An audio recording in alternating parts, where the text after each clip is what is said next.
Hello everybody, welcome back to Forza Horizon 5 with a bit of a challenge. Now that we have more WRC cars in this game, like the 2001 Ford Focus RS WRC, I thought, what if we make some WRC cars of our own? Cars that never raced in the competition. Now, WRC vehicles as a class is very varied, shall we say. From 1997 to 2007, they followed about 300 horsepower, simple four-wheel drive, simple aerodynamics, and then in 2008, around that time, 2008-2015, they started getting more horsepower, all the way until 2017, when they had 380 horsepower, and, LMP-style aerodynamics that were even more extreme than Group B's aerodynamics were. We're not going to do the latter. Instead, we're going to focus on building vehicles that have no more than 300 horsepower, are no lighter than 2,700 pounds, and are built between 1997 and 2007. I also tried to use the correct tire size of 225s all around. I couldn't quite do that on some vehicles. Some are smaller, some are bigger. There was only one vehicle that actually had bigger tire sizes. We'll get to that one in a bit, but it did have a weight penalty to be associated, so it was 2,800 pounds because of the bigger rear tires. Yeah, those are our rules. Our challenge is to beat the Focus, and that's what we gotta do. Now, why is this a difficult challenge? Well, it's because the Focus RS is really damn good. It's mid-A class 749, and it has all of these specification titles listed. 2,700 pounds, four-wheel drive, 300 horsepower, and a turbocharged four-cylinder. Technically, you're also supposed to have 2 liters of displacement, but that was way too restrictive, so any engine would do, provided it met the requirements. Now, the Focus, actually, it doesn't feel that good to drive. I'm not a big fan of the brakes. I don't have very much confidence in the brakes. And acceleration is average. So what really sets it apart is its controllability over the bumps. Because, yeah, we'll have rally suspension all over these cars. However, it's rally suspension on a normal car. This is designed by a racing team, first and foremost. So the rally suspension is exceptional, and it is really composed over these bumps. I had no fear. Even when I'm two-wheeling it like a maniac, chucking it in at a slightly wonky angle, it just deals with it. It's just solid. It's just easy. The brakes are a bit terrifying, something run wide a few times in the Focus, but otherwise, it was a very competent and composed car, so our time to beat is a 1:27.1. Now, first up is the Acura RSX Type S, okay? It's basically the 4th gen Honda Integra. Starting out as front-wheel drive, pretty much perfect for this challenge.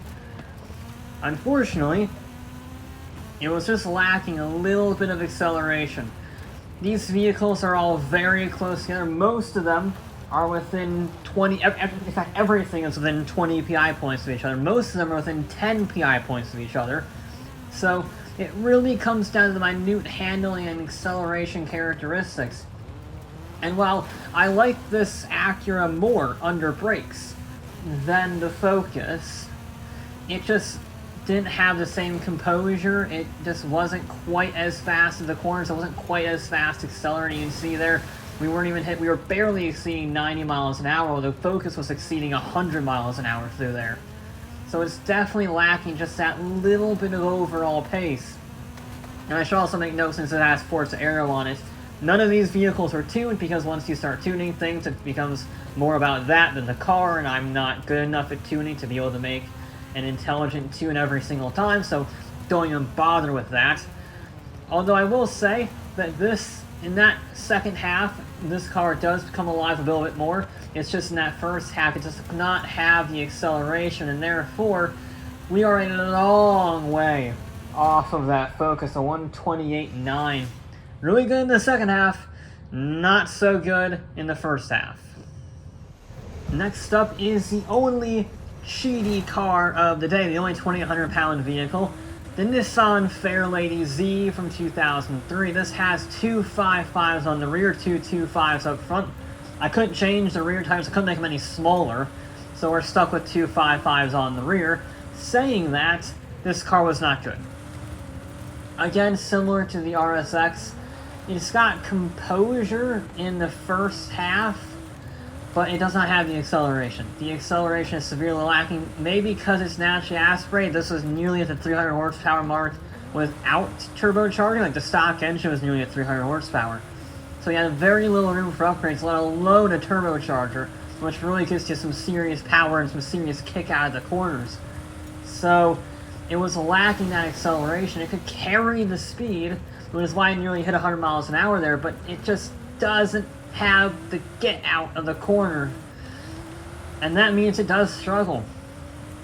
But since it can carry more speed through the corner, certainly in the first half, it is faster than the Acura.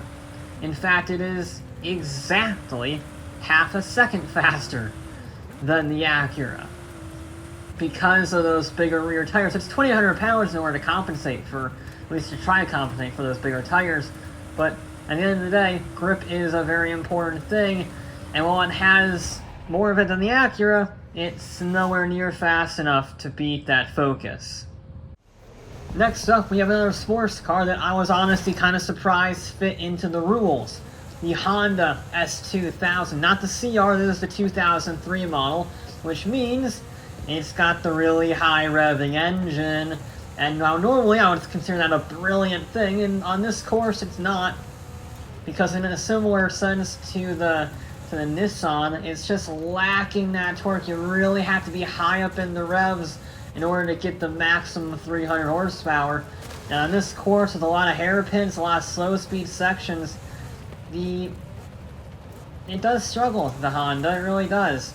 Just trying to keep it within that high rev range on this course is exceptionally difficult. Yeah, you use a lot of handbrake, but you also have to mitigate the handbrake because obviously that makes you slower.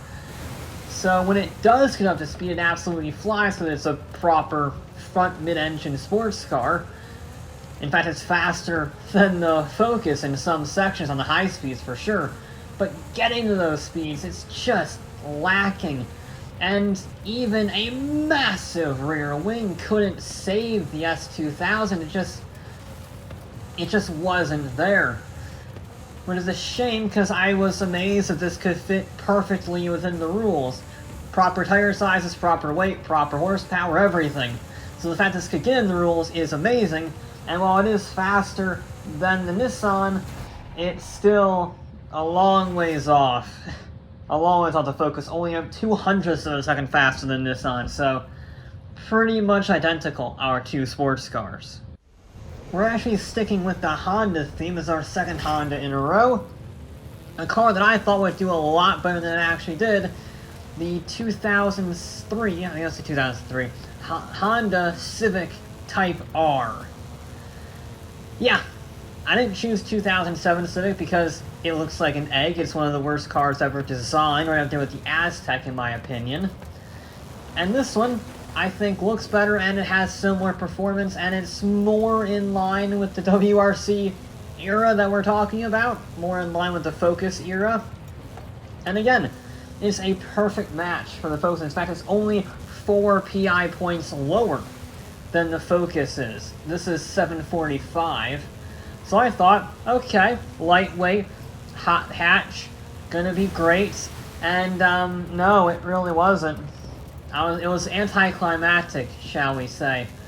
So, I mean, each car continues to move the goalpost closer to the Focus, but the Civic here didn't move it close enough. I'm not really sure what was so bad about this car. It felt really nice, and maybe it's the whole of the car feels nice because it's super controllable, but it's just lacking the overall pace sort of thing. And yeah, I could probably shave another 1/10 of a second or two, because I was a little bit sideways, but it's nowhere near a 1:27.1. In fact, it is exactly 1.001 seconds slower than the Focus. Not a great showing for our Type R brethren. continuing our list of things that I'm surprised made it into the class limits, we have the 1997 Mazda RX-7. This is the first year of the FD, so it's not the Spirit R. The Spirit R has tires that are way too big, but this has 225s all around from the factory. So there you go. Nice and simple for the rotary. And it is a turbocharged rotary from the RX-7, so it has a bit of kick out of the corners, but this one, it's just too oversteering. It's just way too oversteering. The engine is far too responsive for the tire size that it has. Even with all-wheel drive, traction is a little bit of an issue, even with that massive chassis-mounted rear wing, which is a nice touch, I will admit. I just didn't have the confidence in the rear end of the vehicle, and it was lacking in terms of the high-speed cornering speeds. And trying to get on the power out of these corners meant that, yeah, it's light. It's almost exactly 2,711 pounds per the WRC regulations, but it just doesn't have the traction, doesn't have the grip. You can see I'm sliding just that little bit, and that's just costing us a little bit of momentum pretty much everywhere. And while it may look spectacular, while in real life it may be faster in Forza, sliding around is not your best option, and the Mazda certainly love to slide around, so yet another Japanese sports car, although it is faster and nearly into the 28s, it is not fast enough. I promise this is the last Japanese car that you'll see. For some reason, every single Japanese car I built were within 0.2–0.3 of a second of each other. Don't know why. Every single one was right after the other. That's just how things worked out in the timing. But the Toyota Celica is here. Now this is the final generation Celica. I had a little thing about not running cars that had competed in rallying before. So no Evos, no Subarus, no previous gen Celicas, because we had seen them in the WRC. We'd seen how they fared. And I wanted to see vehicles you might not have ever seen in rallying, certainly in the WRC, and we've never seen the SSI Celica in anything other than maybe early 2000s tuner scenes. So it was interesting taking it around the course, and yeah, it's better, but not much better than the Mazda. It has similar handling issues. I just didn't feel very controlled in it, not very composed. You can see they're still sliding a little wide, trying to carry speed around this never-ending right-hand corner. And it just, again, even with a massive rear wing, it just does not have the grip. Which means despite some impressive anti-lag, this was the first vehicle I built to actually have anti-lag. Thank you. Even anti-lag couldn't save it, and it was, once again, 0.2 of a second faster than the previous vehicle. Still shy of a sub-28. Now, for full transparency, this is the car I was most questioning about running, because it's technically a rally car, the Racing Puma. Not the crossover. I know the Puma currently competes in WRC right now, but that's a very different Puma. I'm talking about this competing in the 1600 spec series, the Cup rallies. So, it wasn't exactly a WRC car, it was front-wheel drive and suited pretty much for tarmac events in its own little separate class, but it was still a rally car. I was still a little questioning about running it, but it had anti-lag and it had rally fogs, so it was pretty much an obligation to run it. And again, it was not an actual WRC car, it was only a 1600 kit car, so I figured, why not? What's the harm in running the little Puma? We don't use it very much in Forza, it's not a normally built car, and I wanted to give it a go. And it's pretty fun. You get the anti-lag, you get many pops and bangs. I think it looks really interesting. I won't say good, but it looks different. I kind of respect that. It's a little bit twitchy, because it's kind of short wheelbase. It's a funky looking design in terms of proportions and wheelbase and everything. But you can make it work, and I made it work in the sense that it was the first vehicle to get a sub-28 second run. It's not enough to beat its fellow Ford, but it is the first one to go faster than a 28, so that's gotta mean something. Now this was one I was very excited to run because not only does it have anti-lag, It has a wide body kit, with an asterisk. The tires on this were so small that the body kit didn't actually make a difference. This has 215s all around instead of 225s, because if I upgrade the tires, they would immediately go to 235s and invalidate the whole thing. So, the track width is wider, and therefore good. However, the tires are smaller, and therefore bad. So it's a little hairy. It's sort of a mixed bag in terms of grip, because you do need to use the handbrake to get the front end turned in. It does not have that low speed grip, but it is very stable because of the body kit. So it has the trades-offs there. And acceleration is pretty good because of the turbocharged anti-lag system, which means that you do actually get more power across the rev range, so that is nice. And I will say this is probably my favorite vehicle to drive, except for the Focus. So, it is bloody good fun. It's really composed, it's really chuckable. You can see there, even as I'm going a little bit wide, I slightly bounce off the wall, but it's not that big of a deal. It didn't cost any time, and the car was pretty composed during it. Unfortunately, composed does not mean beating the Focus. Despite vastly improving my runs with the various efforts, it was not enough, and instead it was a 27.6, so we're within half a second, but we still gotta shave off half a second.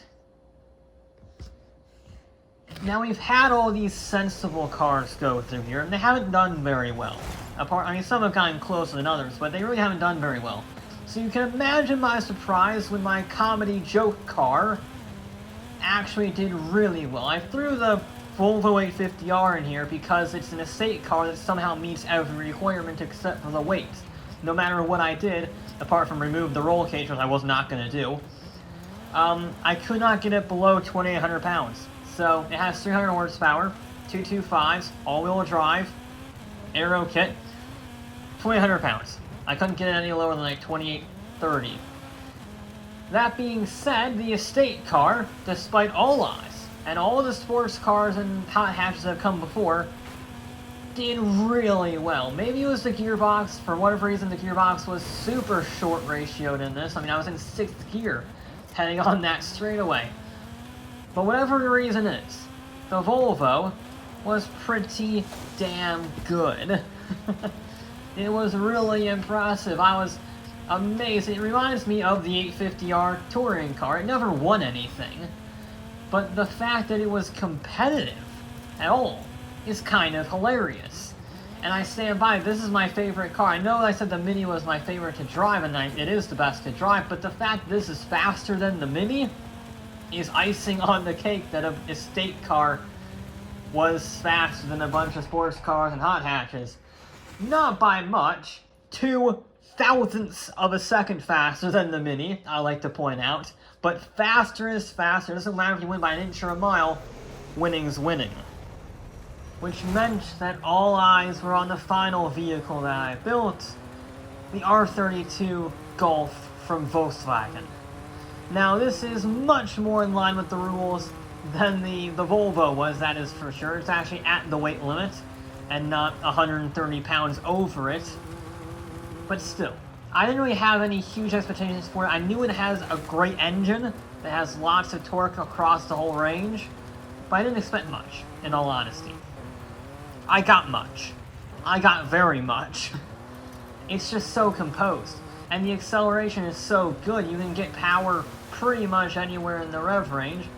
I mean, even there, I probably lost 500ths of a second on that corner, but it's just so composed, it really doesn't matter, because you can brake so late. It's so easy on the brakes, so easy on the throttle, so easy through the high-speed corners, and it just never makes a mistake. And you know what? Despite all of this, despite all of the praise, the massive wing, the great engine, the lightweight, the advanced all-wheel drive system, the whole 9 yards, it still could not beat that damn Focus. I tried, I really tried with this vehicle, but it just couldn't do it. It did a 27.3. And while yeah, it's only 0.2 of a second off of the Focus, I was a little disappointed. I'm not gonna lie. that none of my vehicles could beat the Focus. That was a surprise, and only at least one OP car beats the target. But no, nothing got close, in all honesty. 0.2 of a second on the sub 2 minute stage, sub 1 minute 30 stage. It's a bit of a ways off. It's not like it's 200s or 2000s. It's a chunk. And yeah, that was surprising and disappointing. So, if I wanted to beat the Focus, I had to get creative. And I created the R32.0. Because I'm clever. Now this, I started out only by tuning the aero. That was it. And by tuning the aero, I was able to get maximum downforce. Everything else is left the same, so it just has a lot more downforce, which means I should be able to carry more speed.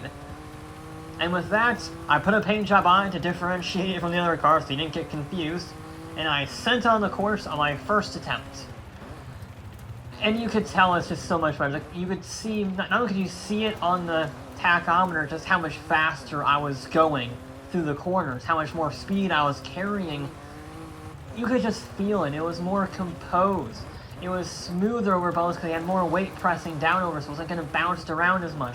You could carry more speed through these two high-speed corners. You could go actually flat out relatively easily. See, I even turned it a little more than I normally do there. So, automatically we're 4 or 5 miles an hour up on the previous Golf, which means we just need to not make a mistake. And this is still a first run. So I was like, oh, well, we ran a little wide, that's not great, but, you know, we kept the momentum, it's nothing too serious.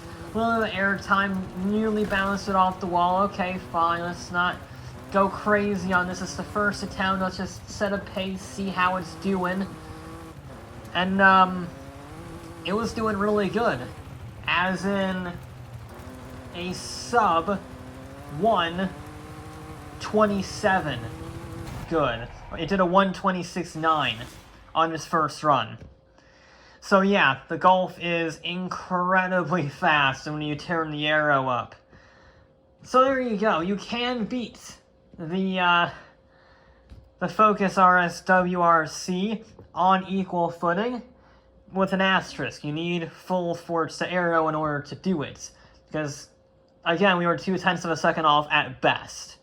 And I should say, the Focus WRC does not have aero. I mean, it does, but it's kind of weak. It's like 30 pounds of downforce. It's almost useless. And it took over 300 pounds of downforce to beat that Focus. It's a seriously impressive car, I gotta say. Credit where it's due. It may not have won any championships because Ford is the unluckiest team in the history of WRC competition, but it is bloody fast. And it took a lot of effort from a lot of different vehicles and a lot of different tuning in order to beat that Focus. And it didn't even beat it by much. 0.2 of a second exactly is how much faster it went. So we shaved 0.4 off of our normal R32 time. So there you go. Turns out beating a WRC car on a really technical rally stage is really difficult. Who would have guessed? But that will be it for this episode of Forza Horizon 5. I'll be back with more